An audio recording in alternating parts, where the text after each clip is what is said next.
Silicon Valley, technology, art, green, and sustainability.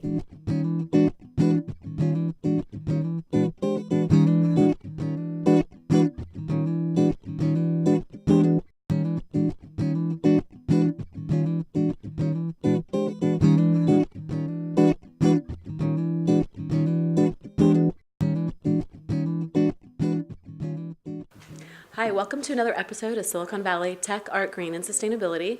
Today we're on location at West Coast Green. Today we're going to be taking a look at some of the great features in the modular home here at West Coast Green. And then we're going to be taking a look at some of the trade shows and some of the seminars.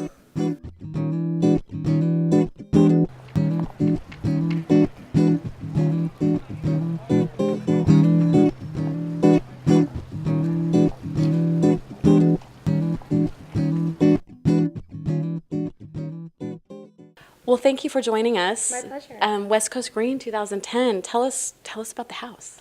Well, thanks. It's been a pretty incredible show. The house is the Inspired In-Law. It's designed to be a backyard cottage. And what we're really looking to do is figure out how to build sustainably to support seniors.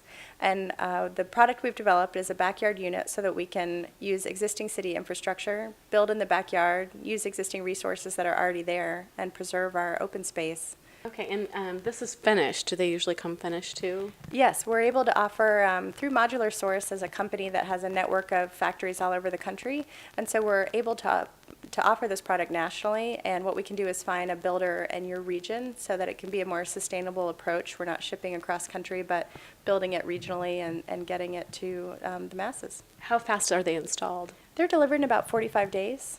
And then how quickly do they go up? I know this one went pretty quickly up. Well, this house was conceived and born in about 12 days, but typically they arrive on site, and it's about, what's great about modular building is that in parallel you can do your foundation work while the house is being built in a factory. So typically the whole thing can be done in 45 days, and when it gets on the site, it's about 10 days to 2 weeks worth of work. Now the bathroom has a curbless shower. Yeah, it has an amazing, there's a shower pan in there by Caldway, which is a European company, and although most everything else in the house is sourced, made in the USA, it's one of the few products we found that offers a really great, really safe curbless shower pan with a slip-resistant feature to it.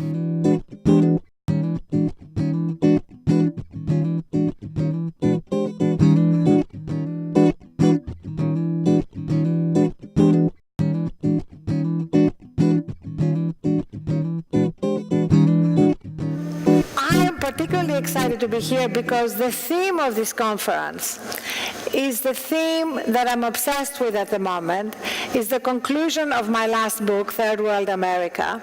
And I could not believe the convergence of the thinking behind this conference, and I'm sure among many of you here, and my own thinking. I started writing this book absolutely convinced that we're on this trajectory to become a third world country. And for me, the main indicators of that are the crumbling middle class, the crumbling infrastructure, and the reluctance to really innovate, be bold, and really act as citizens of this 21st century. And then, as I went around the country researching the book, I was overwhelmed by the community and individual acts of resilience, creativity, innovation, and collaboration. And so I concluded on a very optimistic note that in fact we can turn it around if we can only scale up what's happening at the individual level and reach that critical mass. Because I see this incredible power that we have to tap into parts of ourselves we haven't even discovered.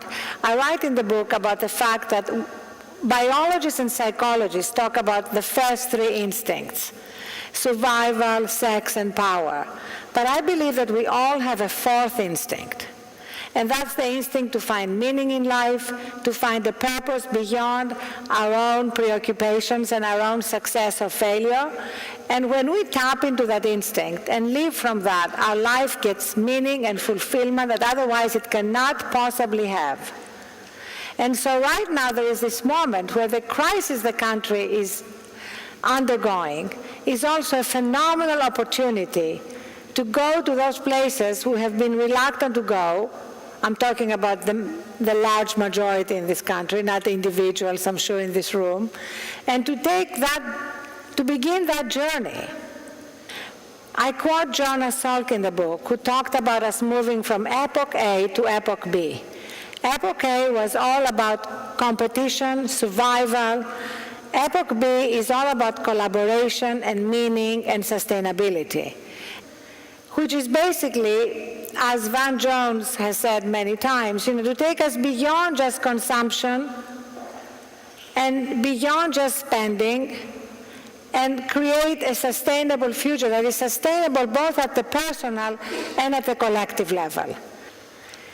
So let me just end by quoting two Brits, Lloyd George, the British Prime Minister, who said that you cannot jump across a chasm in two leaps.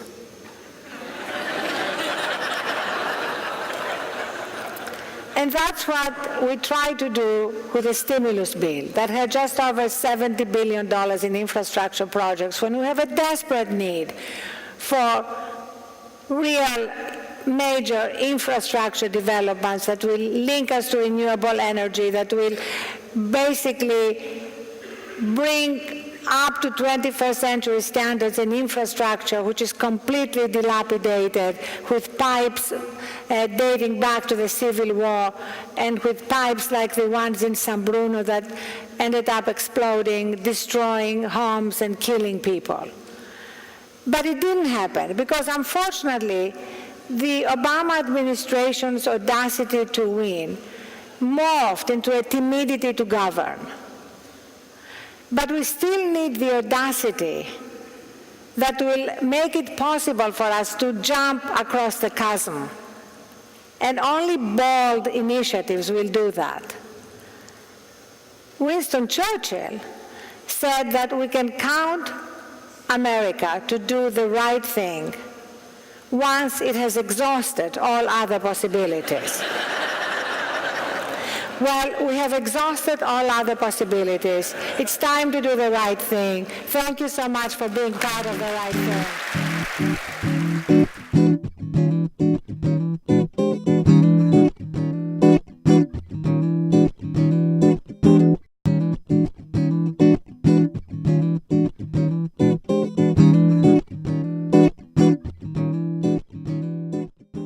That those wild-eyed environmentalists at places like Goldman Sachs are saying that the companies that are the leaders in environment, social, and good governance policy have 25% higher stock value, the fastest growing stock value, are well protected even in a downturn from value erosion, have market capitalization averaging $650 million more than their less sustainable competitors.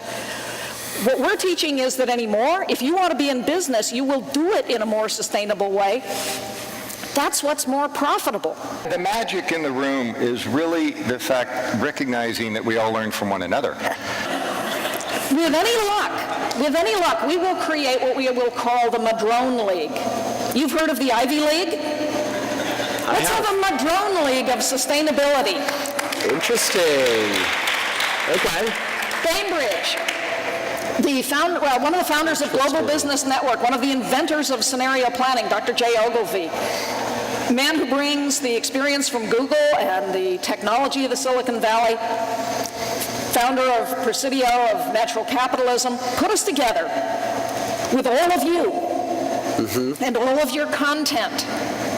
And let's bring the best of sustainability to schools, to businesses, to conferences, to each of you downloadable through iTunes, in all of the ways that we can get this information out there on the planet. Let's bring the excellence of sustainability and then rock this place.